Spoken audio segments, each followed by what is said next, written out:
In 1995, a man named MacArthur Wheeler robbed two Pittsburgh banks in broad daylight.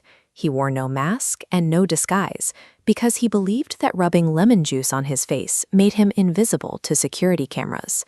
When the police played the footage back for him that night, Wheeler stared in genuine disbelief. He wasn't joking.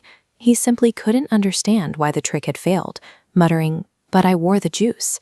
He had even tested his theory at home. He took a Polaroid soft portrait, and because the photo somehow came out blank, he felt he had confirmed his hypothesis. He was so wrong that he couldn't even imagine the possibility of being wrong. This raises a question that should bother you. If a person is too incompetent to do something right, are they also too incompetent to know they're doing it wrong? Does failure hide itself from the person who fails? Wheeler's arrest became the spark for a famous psychological idea. It suggests that extreme incompetence creates a kind of camouflage.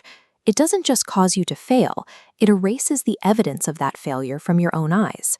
A Cornell professor named David Dunning and a graduate student named Dunning-Kruger decided to test this paradox. In 1999, they published a study where they tested students on 3 different skills: logic, grammar, and humor. They identified what they called a dual burden. In many areas, the exact cognitive skills you need to do something right are the same ones you need to recognize that you're doing it wrong. To know a sentence is broken, you have to understand the rules of grammar. If you don't, the broken sentence looks perfectly fine. The data revealed a clean pattern. Students who landed in the 12th percentile, meaning 88% of their peers beat them, confidently believed they had scored around the 62nd percentile. They were near the bottom, but they felt above average. This chart shows the famous Dunning-Kruger curve. It plots that blissful overconfidence at the bottom and a slight underconfidence at the top, where experts assume that because a task is easy for them, it must be easy for everyone else. This tidy, satisfying explanation turned the curve into a cultural staple. It gave us a scientific label for that one overconfident coworker we can all picture, and for 20 years, we accepted the chart as settled truth. But what if the chart everyone trusts isn't really showing us human psychology at all? What if it's mostly showing us math? Researchers recently pointed out that comparing a person's self-assessment against their actual test score tangles the two numbers together. When you correlate a measurement with itself, statistics can produce patterns out of thin air. To see how, you have to look at bounded variables. A test score has strict boundaries. It cannot dip below 0, and it cannot exceed 100. Those walls change how errors appear on a graph. Take a brilliant student who belongs at 95.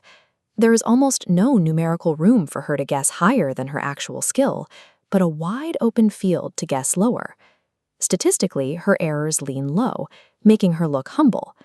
Now take a struggling student at 5. He can't aim much lower, but there's an enormous runway to guess higher. His errors lean high, which makes him look overconfident, even if his brain isn't psychologically biased at all. To test this, researchers generated thousands of completely random, fake test scores and self-rankings, just pure computer noise pulled out of a hat, no real people and no real egos. The mathematical boundaries forced this random noise to perfectly recreate the Dunning-Kruger curve. The shape that launched 1,000 articles about human arrogance can be conjured from numbers that describe nothing at all. We fell for a statistical illusion because we lacked the expertise to spot the flaw. Our collective acceptance of the chart became a meta-example of the very effect we were trying to study. We only thought we understood the data.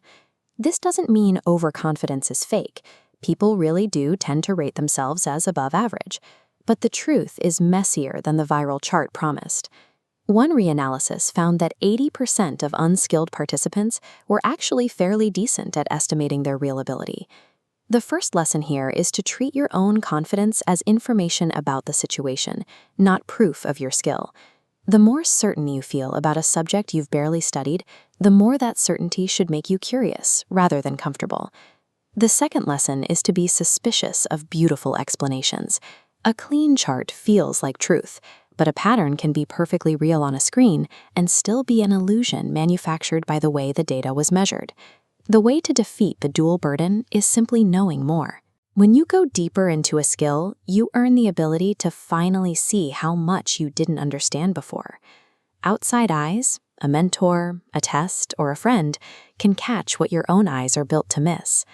The moment you look back and feel stunned by your own past blindness is a signal of progress. It means you finally earned the expertise required to see the gap.